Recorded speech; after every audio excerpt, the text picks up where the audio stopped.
Level IT সবাই মিলে একটি পরিচ্ছন্ন তালিকা কেবলমাত্র উপযুক্ত যারা প্রাপক তারা পাক, আমরা এটা চাই।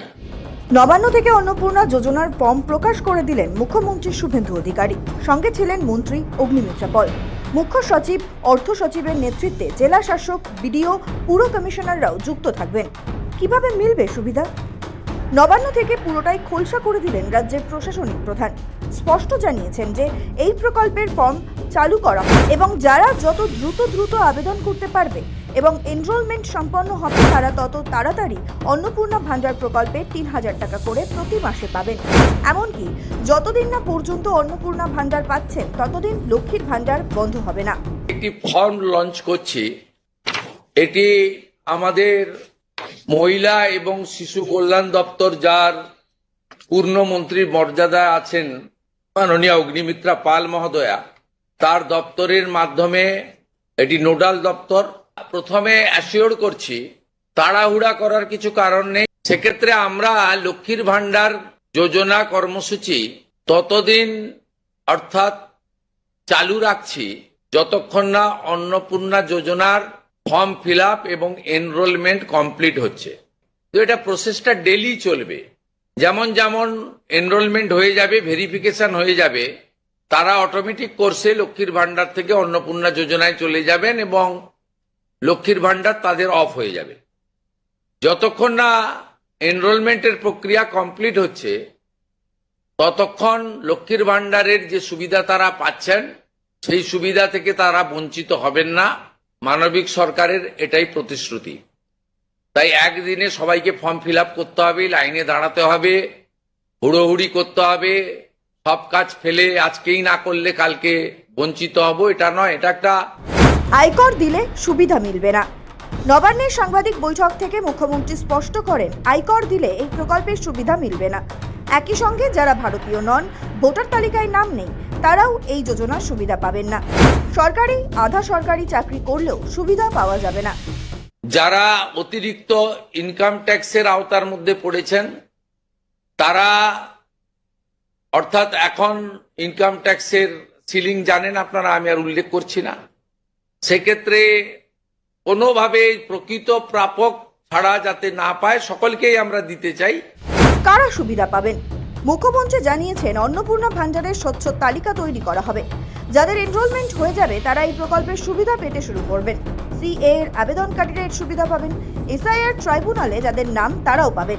অনলাইন ও অফলাইনে 90 দিন। মুখ্যমন্ত্রী এও বলেছেন যে 1 জুন থেকে আবেদন শুরু হবে। 1 জুন থেকে শুরু করে আগামী 90 দিন পর্যন্ত আবেদন করা যাবে। অফলাইন এবং অনলাইন দুভাবেই আবেদন করতে পারবে রাজ্যের মহিলারা। তবে যারা অনলাইন বা অফলাইনে আবেদন করতে অসুবিধায় পড়বেন তাদের জন্য বিডিও, পুরসভা ওয়ার্ডে আবেদন প্রক্রিয়া চলবে। এমনকি বাড়িতে বাড়িতে সরকারি আধিকারিকরা যাবেন নাম নেওয়ার জন্য। মুখ্যমন্ত্রী আরও জানিয়েছেন যে প্রায় 30 লক্ষ নাম বাদ যাবে ও 2 কোটি মা বোনেরা এই প্রকল্পের সুবিধা পাবেন। কিন্তু কাজটা যেহেতু খুব পরিধি ব্যাপক, তাই মুখ্য সচিব, অর্থ সচিবের নেতৃত্বে পুরো প্রশাসন অর্থাৎ জেলা শাসক, বিডিও, মিউনিসিপ্যালিটির ক্ষেত্রে সিও এবং কর্পোরেশনের ক্ষেত্রে কমিশনাররাও এতে যুক্ত থাকবেন এবং হোম পার্ট ডিপার্টমেন্টও এর সঙ্গে যুক্ত থাকবেন। ভোটার তালিকা তৈরি করা সহ আমাদের যারা আধারের কাজ করেন তারাও যুক্ত থাকবেন, অর্থাৎ ওয়েবেল আইটি সবাই মিলে একটি পরিচ্ছন্ন তালিকা কেবলমাত্র উপযুক্ত যারা প্রাপক তারা পাক, আমরা এটা চাই। এখন 2,20,00,000 মতো পান, যার মধ্যে ভোটার তালিকা থেকে মৃত, ভুয়া, অভারতীয়, অস্তিত্বহীন এমন প্রায় 30 লক্ষ মতো লোকের নাম আছে। সংখ্যাটা কম বেশি হতে পারে, আমি টেন্টেটিভ বলছি। তারা যেমন পাচ্ছেন তারা পাবেন না, মানে যারা বিরাট সংখ্যক, প্রায় 2 কোটির কাছাকাছি হয়তো উপভোক্তা ফাইনালি আসবে। ফর্ম ফিল আপ এবং এনরোলমেন্ট কমপ্লিট হচ্ছে। আমরা চেষ্টা করছি আগামী 2 তারিখের মধ্যে যারা এনরোলমেন্ট করতে পারবেন, আগামী বুধবার আমাদের ক্যাবিনেটের মিটিং এর পরে আমরা ডিবিটির মাধ্যমে ট্রান্সফার করে দেব। প্রথম কার্যক্ষেত্রে 1 তারিখ থেকেই বেনিফিটেড হবে তারা, জুন মাসের। কিন্তু যেহেতু এনরোলমেন্ট করতে হবে সেই জন্য আমরা আরো 2 দিন হাতে নিয়ে 3 তারিখে আমরা আপনাদের জানিয়ে দেব।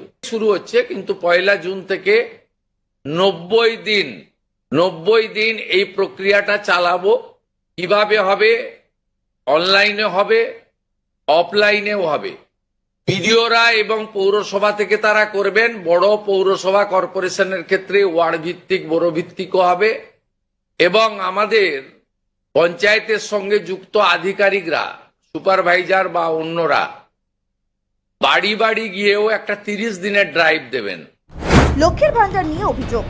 মুখ্যমন্ত্রী শুভেন্দু অধিকারী সাংবাদিক বৈঠকে স্পষ্ট জানিয়েছেন, সরকার অন্নপূর্ণা ভান্ডারে 3000 টাকা দেবে, চিন্তার কোনো কারণ নেই, কিন্তু একটি বেশি যাচাই করা হবে। ফর্মে বাড়তি কিছু যোগ করতে হতে পারে, কারণ বর্তমান সময়ে লক্ষ্মীর ভান্ডার প্রকল্পে প্রচুর দুর্নীতি চলছে। 30 লক্ষ ভুয়ো অ্যাকাউন্টে ঢুকছিল টাকা। শুধু অনুপ্রবেশকারীরাই নন, বহু পুরুষের অ্যাকাউন্টেও নাকি ঢুকছিল লক্ষ্মীর ভান্ডার। বর্তমান সরকার এগুলি করতে দেবে না। মুখ্যমন্ত্রী সাব বললেন, শুধু রাষ্ট্রবাদী ভারতীয় মহিলারাই পাবেন এই টাকা, কোনো রাখিবুল নন।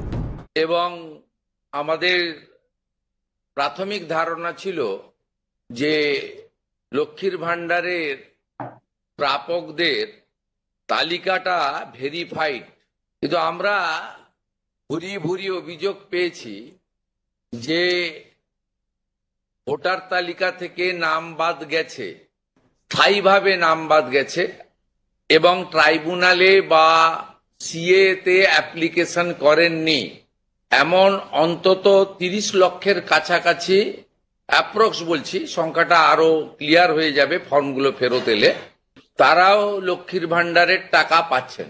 আবার বলি, সিএ অ্যাপ্লিকেন্ট অথবা অ্যাডজুডিকেটের পরে যারা ট্রাইব্যুনালে আবেদন করে রেখেছেন তারা কিন্তু ব্যতিক্রম। সেক্ষেত্রে এই বিপুল সংখ্যক লোককেও লক্ষ্মীর ভান্ডারের টাকা দেওয়া হচ্ছে।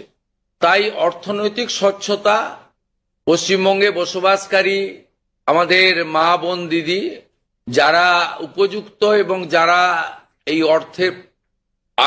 অর্থ পেয়ে আর্থিক নিরাপত্তা পান, কেবলমাত্র তাদের জন্যই এই স্কিম বা অর্থ দেওয়া উচিত বলে আমাদের বর্তমান মন্ত্রিসভা মনে করে। আপনাদের একটা উদাহরণ দিই আমি। এই মুহূর্তে লক্ষ্মীর ভান্ডার পাচ্ছেন রাকিবুল শেখ, তার পিতার নাম মনসুর শেখ, তার বাড়ি হচ্ছে শিয়ালমারা, পোস্ট হচ্ছে বহরমপুরের রাধারঘাট। যে কর্মসূচি মহিলাদের জন্য, সেই কর্মসূচিতেও ভেজাল এবং বেনজল ভেরিফিকেশন না থাকার ফলে ঢুকে বসে আছে।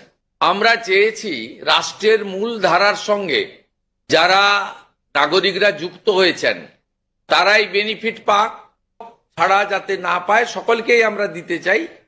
এবং যারা রাষ্ট্রের মূল ধারা, রাষ্ট্রের নীতি, রাষ্ট্রের নিয়ম ইত্যাদি মেনে যারা চলছেন, এ প্রকৃত ভারতীয় রাষ্ট্রবাদী এবং আর্থিকভাবে দুর্বল নারী শক্তি, মাতৃশক্তি, তারা যুক্ত হন, আবেদন করুন।